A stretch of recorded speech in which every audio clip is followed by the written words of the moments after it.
नमस्कार, अनादि टीवी में आप सभी का स्वागत है। मैं हूं आपके साथ कपिल मिश्रा। चलिए बात कर लेते हैं महाकुंभ की। महाकुंभ में किन्नर अखाड़े की महामंडलेश्वर पवित्रानंद नीलगिरी ने अनादि टीवी पर खुलकर अपनी बात रखी है। अनादि टीवी में बातचीत करते हुए महामंडलेश्वर पवित्रानंद महाकुंभ में वीआईपी कल्चर से नाखुश दिखी हैं। साथ ही उन्होंने पंडित धीरेन्द्र कृष्ण शास्त्री के ममता कुलकर्णी पर दिए गए बयान पर भी आपत्ति जताई है। महामंडलेश्वर पवित्रानंद ने यह भी कहा है कि ममता कुलकर्णी अभी भी किन्नर अखाड़े की सदस्य हैं, हिस्सा हैं और ममता कुलकर्णी के निष्कासन वाली बात को खारिज किया है। आखिर क्या कुछ कहा है किन्नर अखाड़े की महामंडलेश्वर ने, चलिए आपको सुनवाते हैं।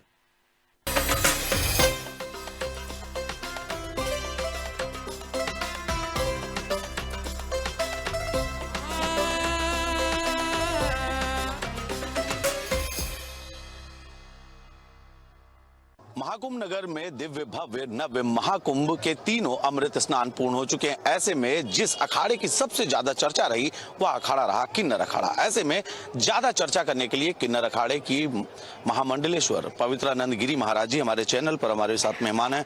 महाराज जी, बहुत स्वागत आपका। इस बार बड़ा अलग ओज दिख रहा था, कैसा लगा महाकुंभ का नवाचार, नव्य भव्य दिव्य महाकुंभ? इस भव्य कुंभ में मैं बहुत उत्साहित हूँ और सबसे पहले मेरे सभी देशवासियों को बसंत पंचमी की और नए ऋतु की बहुत बहुत शुभकामनाएं। और ये जो 2025 महाकुंभ है जिसकी कल्पना दिव्य और भव्य है और आज ये 40 किलोमीटर के दायरे में बसा हुआ एक नया संगम का नया शहर प्रयागराज जो झिलमिलाते हुए हमें आकर्षित करता है। और हम लोग खुशी से बिना थके हुए हम लोग इतना दूर पैदल चलते हैं और सभी संतों के आशीर्वाद पाते हैं। ये हमारे लिए एक नया खुशी भरा जीवन है और नए साल की शुरुआत है। आने वाला साल हमारे लिए सभी के लिए सबसे कुशल मंगल होगा। महाराज जी, एक समय था समाज किन्नर समुदाय को बराबरी का हिस्सा नहीं देना पसंद करता था। अखाड़ा सामने आया, किन्नर बोर्ड बना। अब किन्नर अखाड़े के साथ साथ वो गरिमा भी पूरी तरीके से समाज में बराबर एक रूपता समरूपता मिल रही। इसको किस तरीके से देखती हैं? और किन्नर अखाड़ा हर जगह पर बराबर खड़ा है, इसको किस तरीके से देखती हैं? और आगे किन्नर अखाड़ा समाज के दायित्वों का निर्वहन करते हुए और कितनी गरिमापूर्ण स्थिति को प्राप्त करने जा रहा है? हम तो पैदा होते ही सन्यासी थे और उतनी गरिमा जब हम पैदा हुए तभी थी और आज भी है। आज हमारी उम्र हो गई है, लेकिन आने वाली जो हमारी जनरेशन है उनके लिए ये सब हम करना शुरू कर दिए हैं।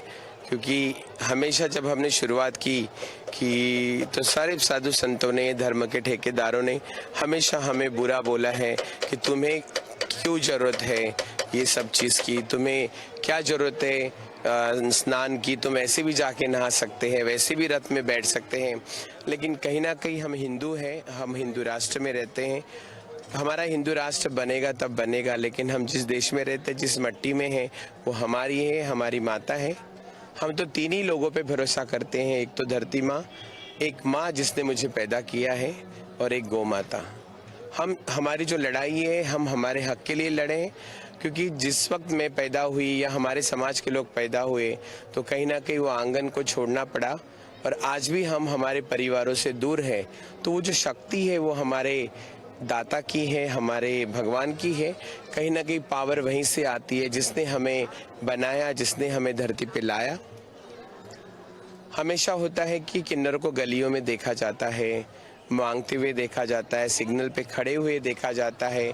बहुत सारे हमारे समाज के ऐसे वंचित लोग हैं कि जो अपना बदन बेचने पे मजबूर होते हैं, क्योंकि मुझे तो पेट के लिए खाना भी चाहिए, बदन ढकने के लिए कपड़ा भी चाहिए और रहने के लिए किराए का घर भी हो जहाँ 2 गुना 4 गुना किराया हमें बताया जाता है। लेकिन फिर भी हम माँ बाप के घर के पीछे रह सकते हैं, लेकिन सामने से हम हमारे परिवार में एंट्री नहीं कर सकते। तो वो एक समय था और हमने हमेशा छीन के इसलिए खाया है क्योंकि हमें प्यार से किसी ने दिया नहीं।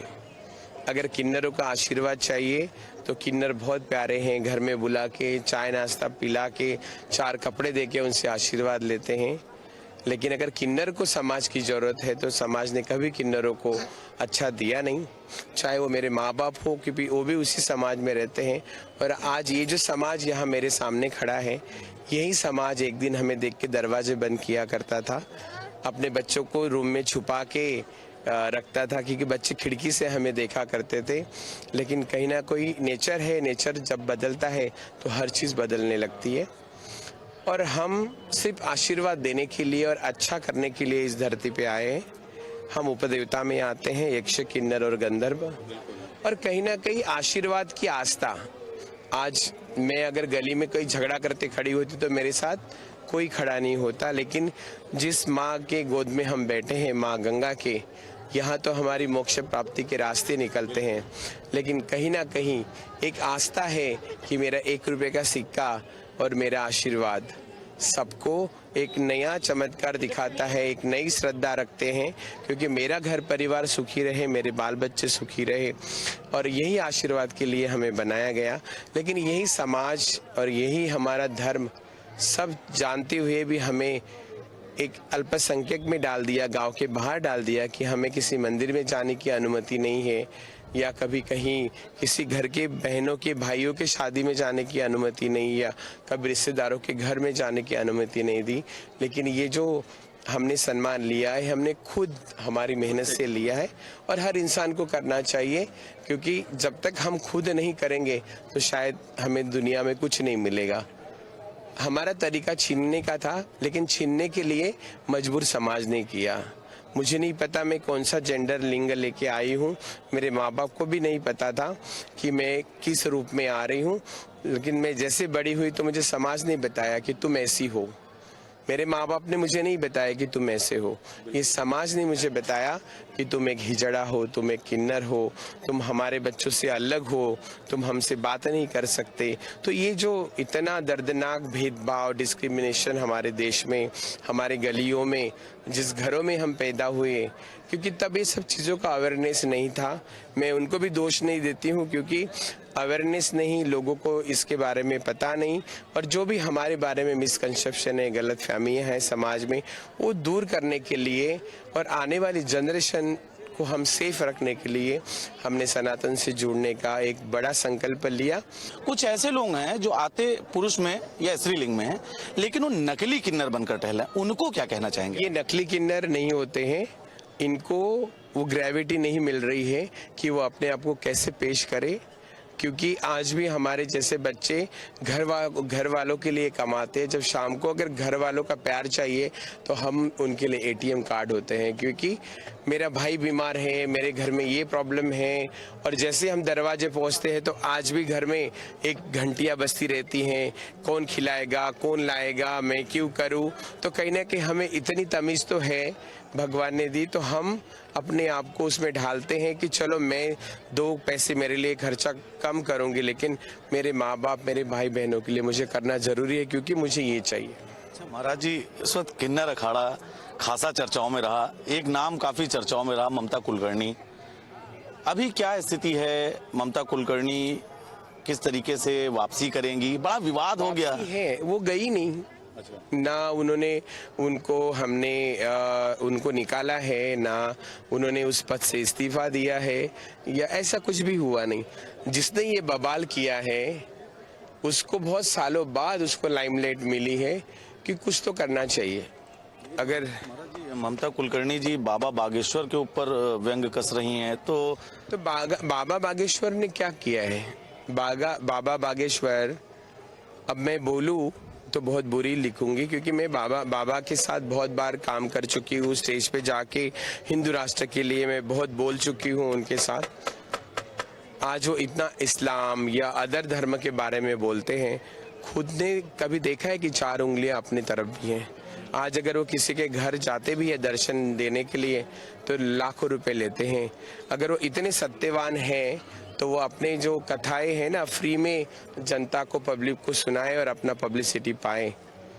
मुझे पता है कि कैसे लिखा जाता है और कैसे किसको क्या बताया जाता है, ये हम भी कर सकते हैं, लेकिन हम उस स्तर पे नहीं जाएंगे, क्योंकि हमारी उपाधि डायरेक्ट ऊपर है। ये तो अभी बने ही तो मनुष्य है, ऊपर देवता के नीचे ही संत और मनुष्य आते हैं, किन्नरों के नीचे, ये ऊपर नहीं आते हैं।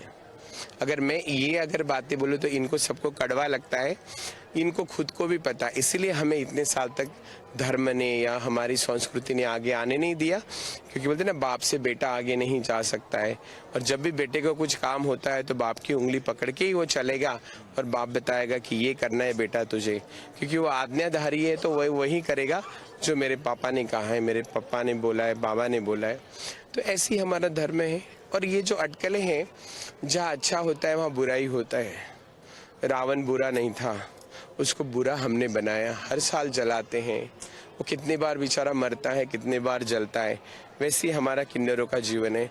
और हमारा किन्नर अखाड़ा जो है वो सबके लिए खुला है। अगर इतने साल अगर हम समाज से, परिवार से दूर रहे, तो आज जो मेरे बाजू में ये समाज खड़ा है, ये मेरा है। कोई मेरे गले मिलता है तो मुझे पल भर के लिए इमोशनल करता है, ताकि आज भी हम वो माँ की गोद के लिए तरसते हैं, बहन के प्यार के लिए तरसते हैं। तो ये चीज़ें कॉमन है। और ये जब अच्छा होने लगता है तो मेरा पड़ोसी वो बार बार झांक के देखेगा। महाराज भावुक हैं आप, महाराज आप भावुक हैं, ये तो सब में है, इमोशनल है आपके आंखों में। हम इमोशनल, हम पूरी जनता है, पूरी दुनिया है, क्योंकि हमारी जो बातें हैं वो हम ही जानते हैं।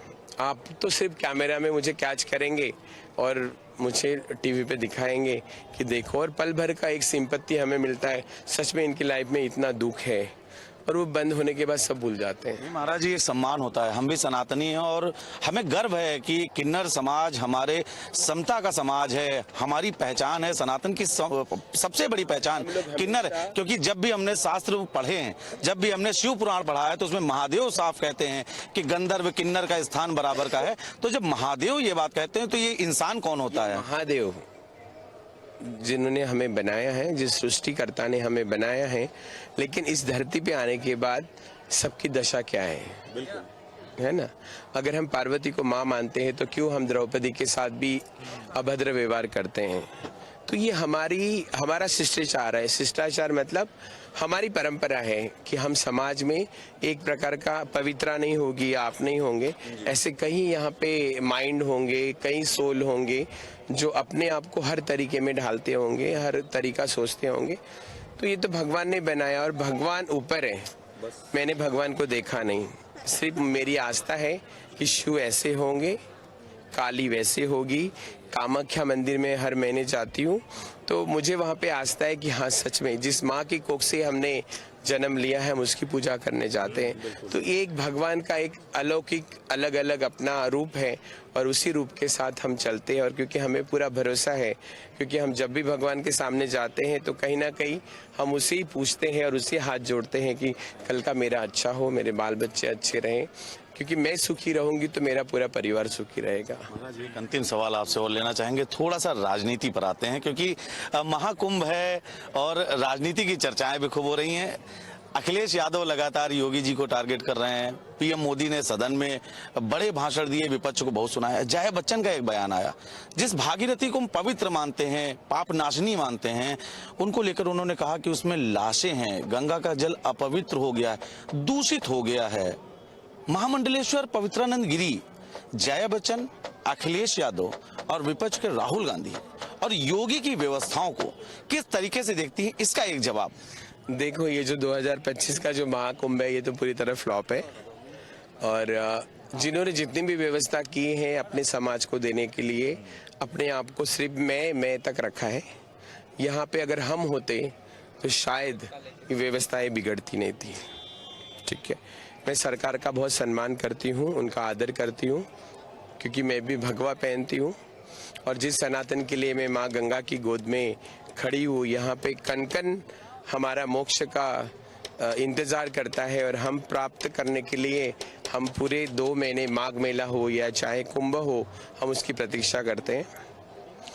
लेकिन कहीं ना कहीं ये जो पीड़ा, ये जो दर्द है मौनी अमावस्या का, यह मेला जब से स्टार्ट हुआ है तब का, इतने पॉलिटिशियंस आके, नेता लोग आके पूरा ट्रैफिक जाम करके, हमारी इतनी सीधी सादी पब्लिक जो एक आस्था के रूप में हमारे माँ गंगा का दर्शन करने आती है, डुबकी लगाने आती है, उनके जो हाल मैंने देखे हैं। मैं दिवाली से यहाँ पर हूँ और मैं सारे काम करते आई हूँ कि कहाँ लेटर लेके जाना है, किससे मिलना है, और मैं किस किस तरह से वहाँ से कभी नाराज होकर वापस आई, कभी खुश होकर वापस आई।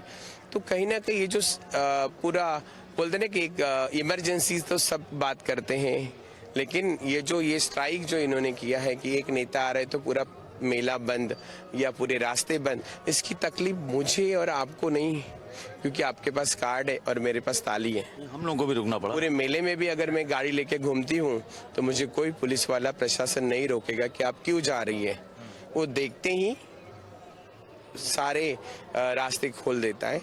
लेकिन जो नहीं समझ पाते, जो नहीं बोल पाते, जिनका कोई बोलबाला नहीं, ज़्यादा दर्द तो उनको हुआ है। इस रास्ते से नहीं उस रास्ते से जाना है तो इंसान चलते हुए भी कितना चलेगा पता नहीं। सब लोगों के लिए इतना एडवर्टाइज हुआ है या भव्य दिव्य की जो डिजिटल की तुलना हमने की है, मुझे लगता है ये सब फ्लॉप है। एक बड़ा बयान आया है महामंडलेश्वर पवित्रानंद गिरी का।